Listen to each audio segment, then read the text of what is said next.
in the beginning, this character is pretty decent and does an okay job. And of course, we can move it now and position everything because we already have all our values zero out. So I can always just simply just go to 0 and position it.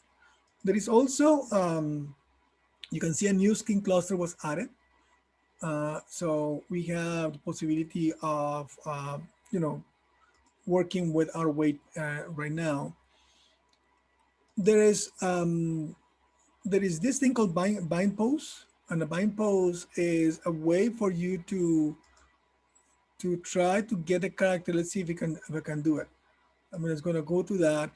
I'm gonna try to click on my geometry to see if it does it. And I go to bind pose, and it just goes back to the origin of the character. In case you lose, let's say you position it and your numbers are not squared. Like this guy, for example, my numbers are negative in 180. I know that 180 is my number, so I can go back to that. But even if I made a mistake and I missed one number and I don't have it squared or being 0, I can simply just go and tell my character to go to the binding pose, and it'll go back to that position. Uh, in this case, it did not take the movement to the controller for some reason. All right, so let me see. Let me do a little bit of weight painting, which is what the goal here is. So again, we are going to do weight painting now, section by section. You're gonna start looking at shoulders. You're gonna start looking at hips. And here in the hips, you see that how, remember that loop that we talked about so much, going around the leg, around in the inside, underneath, and out again. That loop is the one that starts giving you the deformation from the leg to the body. If you have the better you have that curve, the easier it's going to be your weight painting on that character. My character, it loses a little bit of volume there, but it's not too bad. So I actually think that that will be okay for me to do it. Let's do a little bit of weight painting here on the shoulder just to show some of that. And I'm gonna go again and paint skin weights with the geometry selected. I'm gonna open this up. And you see here, of course, right now I have my character's shoulder selected. And you see that this grayscale that I'm looking at is the actual paint. Is that 256 by 256 little paint image that is connected to my geometry. Then whenever I click on the joint, I see the paint. I can see the paint for the next one and so on. So here I just need to just work on that shoulder again. And as I explained before, you're going to treat your weight painting by, you can use add or smooth. You can try replace on scale, but they are a bit more confusing to work with. So I always use add, and I always use small number like 0.2, 0.3 in my value, so I can start painting on it. So for example, I'm gonna add more value on the clavicle there, on the left clavicle, on these little vertices. If I press 1 on my keyboard, I can see the low res mode of it, and I can start painting 0.1 by 0.1 on each one of those so that I can push my geometry a bit closer.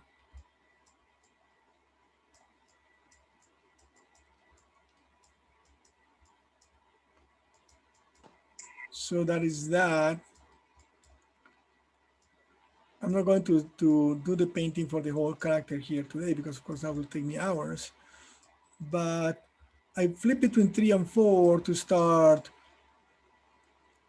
seeing my results. See, I see now, for example, the shoulder can be pushed inwards a bit more so that I can get them closer together.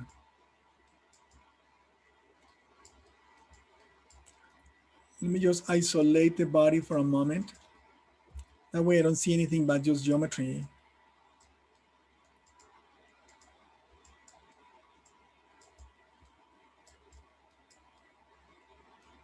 I'm very close by in here inside of the arm, so it's hard for me to see it.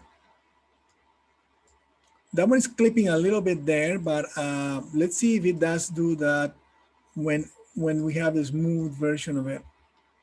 It does not really, so I'm gonna just try to use change my weight paint here, just try to add a bit more right there.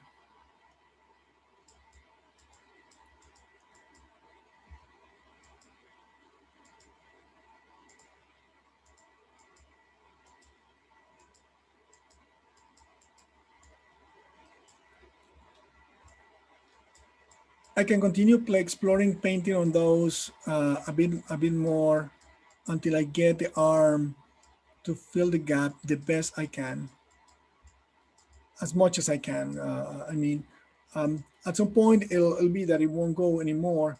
I think it made an interesting difference comparing one arm to the other one.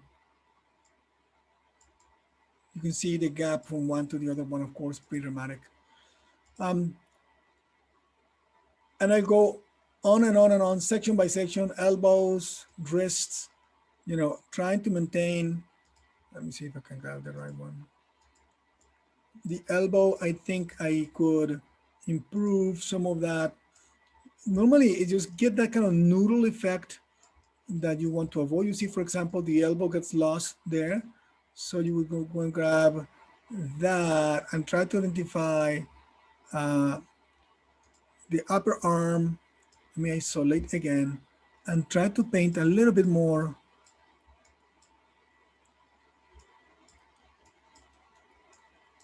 to gain some of the influence from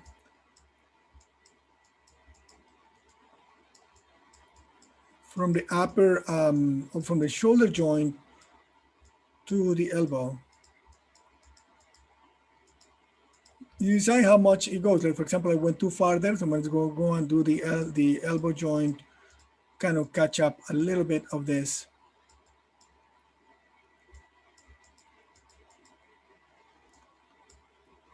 And again, you can change your value to 0.2 or even lower than that. So you fine tuning it. You can always go and smooth it. So you help it have a better solution.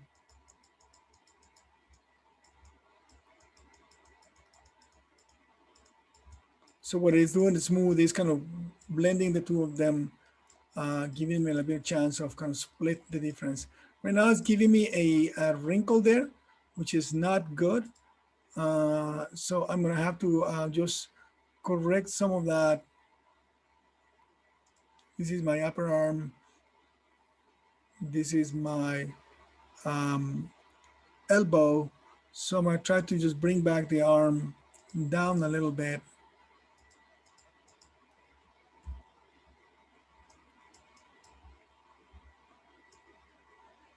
And try to correct a little bit of that glitch that I just gave there. You see this one lost some of it.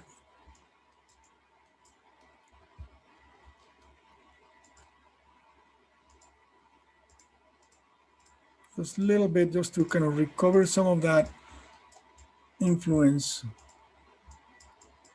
Anyways, you know, it would take the whole day to do this, and we're gonna have a shape deformer or shape corrective shapes to improve on my elbow or my character, so that I can have it looking much better when the weight painting cannot do. The last thing, and I want to just reiterate and go back over again, is that make sure that when you have your weight painting taken care of, in this case, for example, that clavicle and that shoulder, I need to lock it, right? So that your weight painting does not move. You don't lose the weights if you keep painting on other ones. You want to maintain those already locked. So, and so the event is that all of your locks shall be yellow by the end of the process. Are there any questions or comments?